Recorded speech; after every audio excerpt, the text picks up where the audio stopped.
Salutations bande de fils de pub. Comme vous savez, je cherche des terrains. Et des terrains près de chez moi, le mieux ce serait ma ville. Et je me suis mis à chercher, à demander à la commune un plan des parcelles de la ville pour avoir les numéros des plans qui sont à l'abandon, enfin des terrains que je vois à l'abandon, que ça fait longtemps qu'il n'y a rien dessus, que ça, il y a de l'herbe haute, enfin que personne s'en occupe, qu'il n'y a rien dessus. Et donc je vais à l'urbanisme, à la mairie, et au service de l'urbanisme, ils me disent ben non monsieur, on peut pas vous donner comme ça, il faut que vous nous montriez sur une carte exactement les parcelles qui vous intéressent. Enfin, sur une carte, enfin, montrer à peu près sur une carte où se situe la parcelle. Et après, ben nous, on vous donne les numéros de parcelles qu'il y a autour. Enfin, on vous donne une carte avec les numéros de parcelles autour. Je dis ok, d'accord. Donc je suis parti. Et puis j'ai commencé à prendre une carte de la ville de Pignan quand même avant de partir. Hein.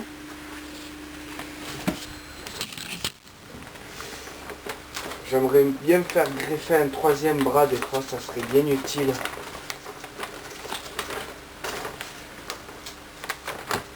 Et j'ai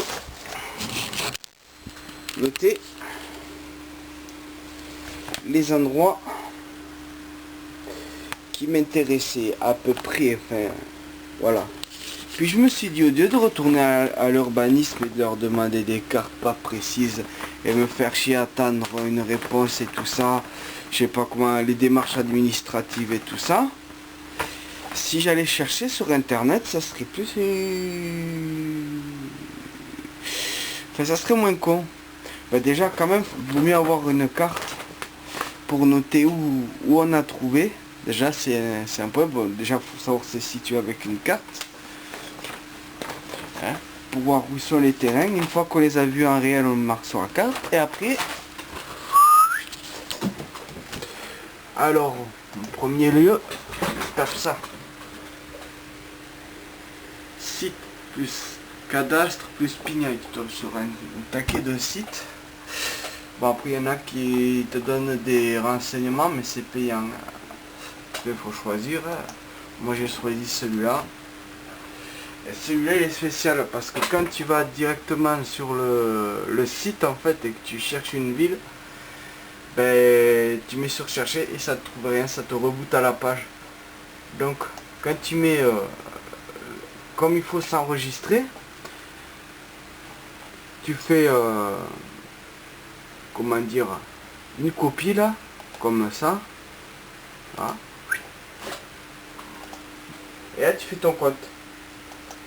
Et comme avant tu as mis cadastre plus machin truc plus la ville, et ben tu as le site qui est déjà sur le cadastre. Et une fois que tu as enregistré, ben tu n'as plus qu'à chercher les parcelles qui t'intéressent. Moi, les parcelles qui m'intéressent, elles sont par là. Voilà. C'est passé de là, ni celle-là. Après ce chemin là, je connais, c'est un chemin. Là, je connais derrière aussi. Et donc, la parcelle qui m'intéresse là, c'est celle-là. C'est celle-là ou celle-là, mais celle-là, c'est des vignes en fait.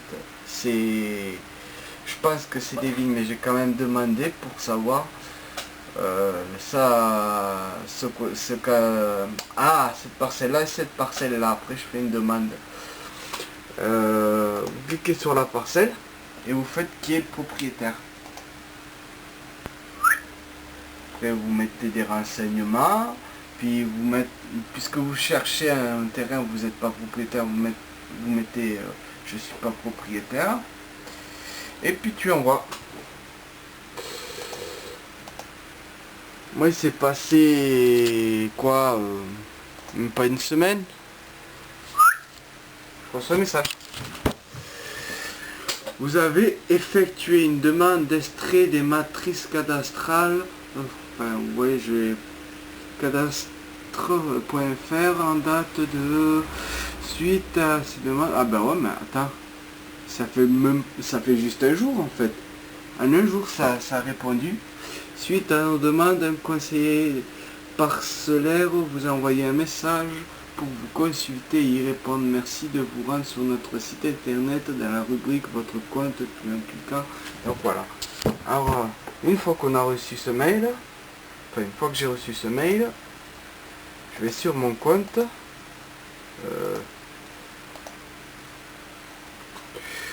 Voilà, je suis rentré dans mon compte, ouais. Et puis il y a mes demandes d'extrait de cadastre dessus, et puis voilà. Et là, ça t'indique en fait que ça a été pris en compte et ça, il y a une demande qui a été faite à la mairie. En fait, t'as pas besoin d'aller à la mairie, tu fais une demande et tout ça, en fait, après c'est la mairie qui t'envoie les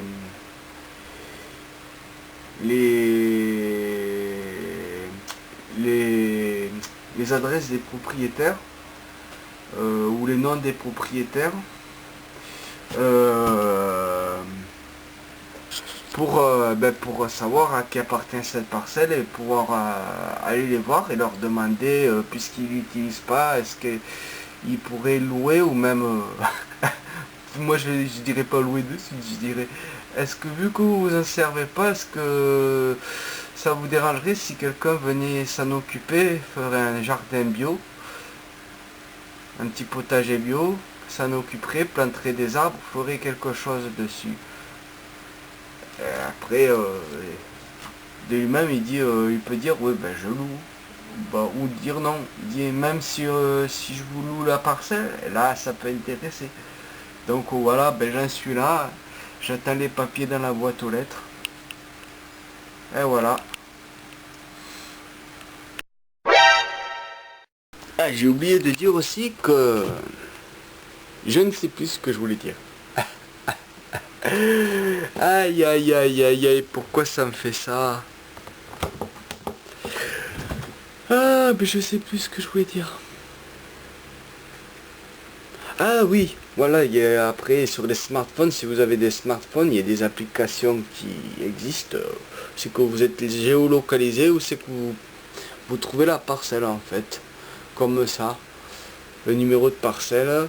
Ben après de toute façon, vous avez le numéro de parcelle, ben, il faut se rendre à la mairie et demander. Moi j'ai fait directement sur internet ou alors venir sur des sites comme ça, voilà. Enfin, je crois que j'ai mal expliqué.